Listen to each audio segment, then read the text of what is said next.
This is all for my music production live streaming rig, which I'm just using to record into a capture card with. Basically, I wanted to capture everything I'm doing in the mornings when I'm producing and I can't make videos. So now you guys can follow along live with me as I do kind of like a little bit of a vlog, but also kind of take you through this whole studio where I talk about guitars, my synthesizers, and also you can see the tracks I make while I make them, which I thought was pretty cool. So yeah, we're gonna open this up while I talk through the studio setup, and then I'm going to show you how I'm gonna build the rig inside the rack. Also use a couple other cool pieces, and then yeah, we'll go from there. Let's check it out. So the idea here is that we're going to be building a live rig that encompasses a couple of different pieces. One is a killer microphone, a killer preamp setup, not using my Apollo X8 amp or preamps or anything in there. Instead, I wanted to do something completely out of the box and out of the rig, so that way it's not hunkering down any of my CPU or anything on my current Mac. So the first thing I'm gonna talk about is how I'm building this external live rack out. So first thing we're gonna need is this guy. This is a Furman power conditioner right here. Basically, it's gonna allow me to power the entire rack unit. I've got a little rack unit right here. I'm gonna put it in so it'll be nice and close to me the entire time. And these guys are awesome. This is my second one of this unit. I've got another one powering my main desk.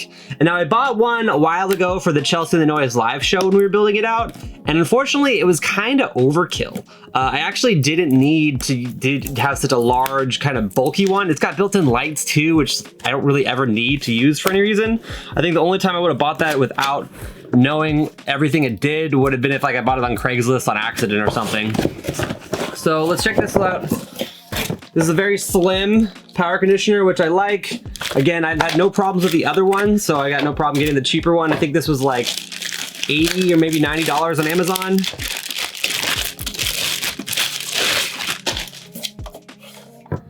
Boom, I'll probably even leave the plastic on there. So that's our first step, is the power conditioner. So yeah, there we go. Up next, we have the DBX, I think 286S. I'm pretty sure that's what's in this box. This is a preamp, gate, compressor, all in one. This is gonna make my voice sound silky smooth when I do this. This guy, see here, I actually bought used. So this is a reverb.com purchase. I love Reverb. I love buying things off Reverb. I don't love selling anything online anymore because of the whole new tax laws. We have to pay, if you make over $600, you gotta pay taxes on it. Or even if you sell something for $600, you have to pay taxes on it. Got a power cord, which I like. I like short power cords, especially when I'm doing rack stuff. And then here, voila, is the 286XS, or 286S, I believe. Right? 286S. Yeah, so this guy's cool, and I got this guy specifically because it was a great deal, number one. But it's got a great mic preamp, and I was told by Brandon Eden, my Sweetwater guy, that this preamp is much better than any of the Behringer ones, because Behringer can make some good products, but some of it's not that good. We have our compressor right here, love it. Our de-esser, I speak with a little bit of a lisp, so this is gonna help a lot. My enhancer, which I think is just like a EQ, and expander and gate, which we'll be using primarily for the gate. So now we've got this along with our power conditioner, pretty cool. Okay, and last but not least is the heart of the live streaming rack, which is going to be, I hope I got this box right, because I actually bought some stuff I need to return. Show me. Aha! Here it is. This is the Samson S10 rack mixer. Drop that. So this is gonna be great because essentially what this is gonna allow us to do is plug it in the rack. It only takes line level units, which is fine for what I'm doing. And we're gonna use the line out from the DBX 286S into this, as well as take the line out from my smaller audio interface, which I'll show you guys the setup for there in a second, and put that into here so I can mix things and make sure the level is good before it ultimately gets sent to digital and recorded. So this is the SM10 made by Samson. I never knew Samson before I bought my patch bays, and the patch bays I have, the S Patch Plus, are amazing. I talk a little bit about them in my vintage vocal video you can see right here. But ultimately, these guys are wonderful. So let's go ahead and check her out.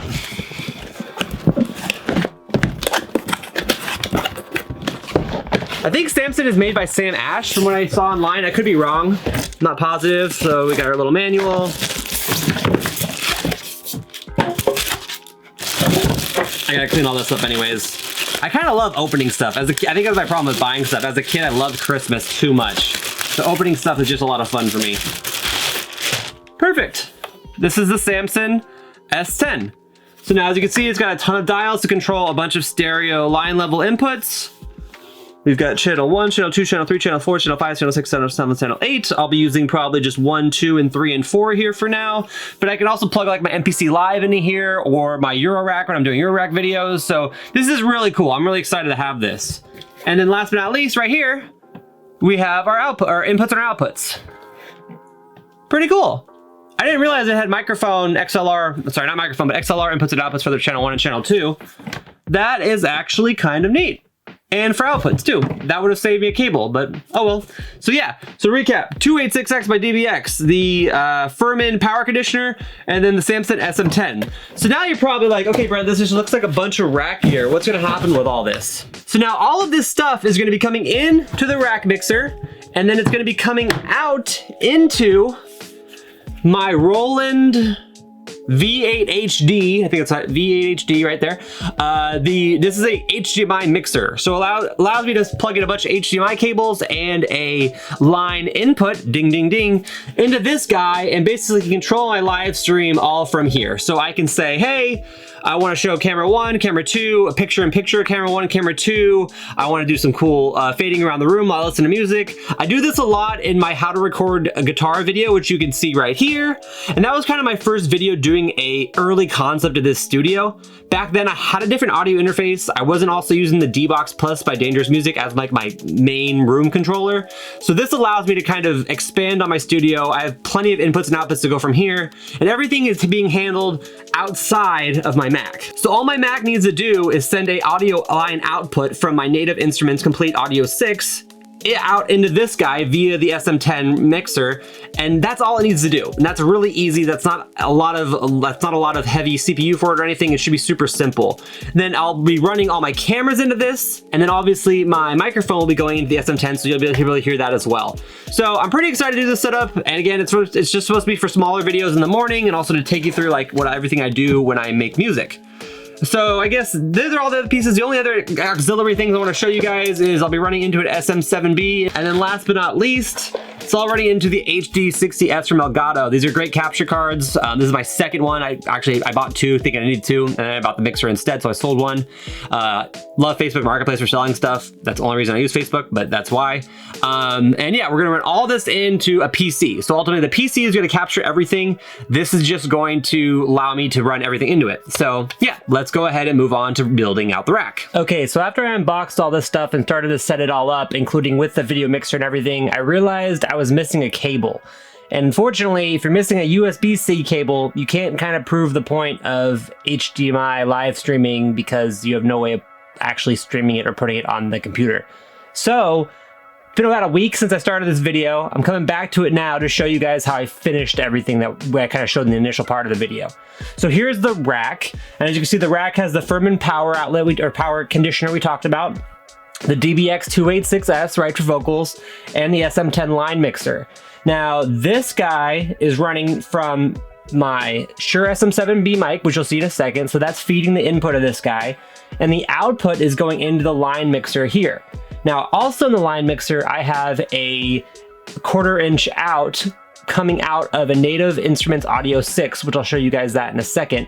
And that is basically running the duplicate feed of anything you see in Ableton. So this way I can send the line output of whatever I'm doing in Ableton, as well as the DBX 286S microphone output into here and mix it so it'll sound nice and good going into the Roland video mixer.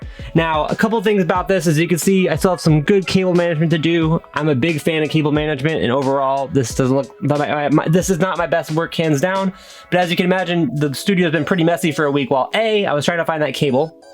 Guess what? I didn't find it, I had to buy a new one.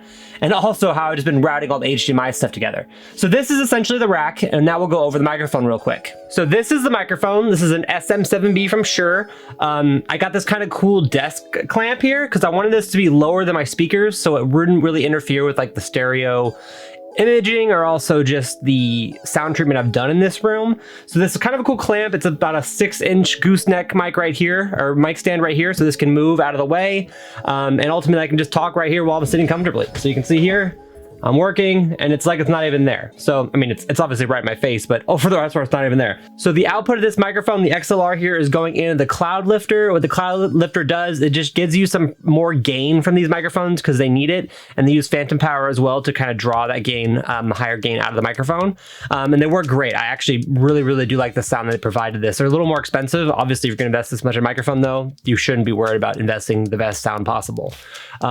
Quick story, I actually won this microphone from a Sweetwater giveaway 2 Christmases ago, and I'm ecstatic. I won this plus like one of the higher end vocal mics and a 58 and a 57. It was really cool. So as you can tell, I'm a Sweetwater fanboy.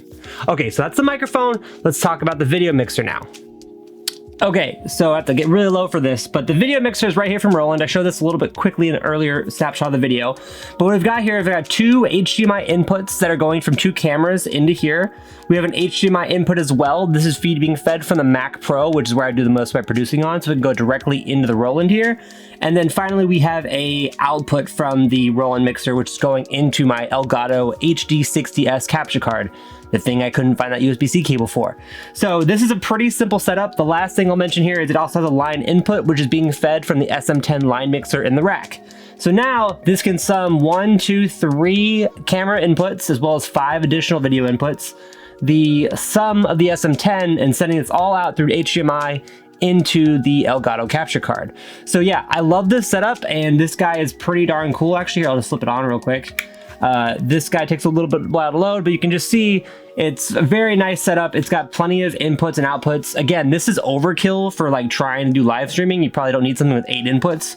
But I was really excited for this, and it can grow into my live streaming needs as I need it, or it can grow with my live streaming needs, I guess I should say. So yeah, this guy works wonders. Absolutely love it. Let's go ahead now and let's talk a little bit about the computer itself, because there is something in the computer I want to show you. Okay, you now officially have my live stream view, or the live stream output you guys are seeing now. So this is all music coming from my Ableton source right here. And then finally, you also have 2 shots of me on the camera, one being right here and one being right here. Obviously, there's some picture-in-picture settings right there, which I still have to work out. But ultimately, I've got all these cool views, and all the audio is coming from that SM10 line mixer. We also have a special guest in the studio right now. This is Lila. We also call her Cha-Cha. She just wants some love and some pets right now, so she's going to hang out with us. Truth be told, this is my 3rd time recording this portion of the video. I have not been on it, so she's been just kind of waiting for me to hang out with her. So this is why you guys get a little bit of Lila. Anyways, I can go ahead and adjust the camera view here. Oh yeah, you guys probably want to see her if I'm talking about her, right? This is Lila Kitty. Anyways, let's talk about Ableton. So this is the Ableton view here, and what you guys can hear is immediately I can send you guys my output from Ableton. You guys can hear me, and I can talk right over it. So here we go. This is the song I'm playing in Ableton. You guys can see it. And every act I make here, I can capture on this type of like live stream video type of thing, which is super cool. There's no ducking, unfortunately, from it. So when I talk, it doesn't duck the audio or anything, but ultimately it works pretty well. And like I mentioned earlier, I have 2 camera angles right now, right? So I have this camera angle here, which is just me kind of looking at the speaker, kind of more intimate camera angle, if I can call it that. We also have kind of the more wider view of the studio. So this is kind of a snapshot of the whole studio. It's as a whole and in itself. This shot works really well for when I need to talk to the camera like this, because luckily the camera is simply right above Ableton, and I can talk to it and kind of have a little picture-in-picture action going on. So yeah, that's Ableton in a nutshell. Pretty simple. You guys are going to be able to follow along and track me with what I do. But I wanted to talk to you about a little bit about the audio from this process as well. So Ableton's pretty simple, but what I want to talk about that's really cool about this is how I use the audio routing.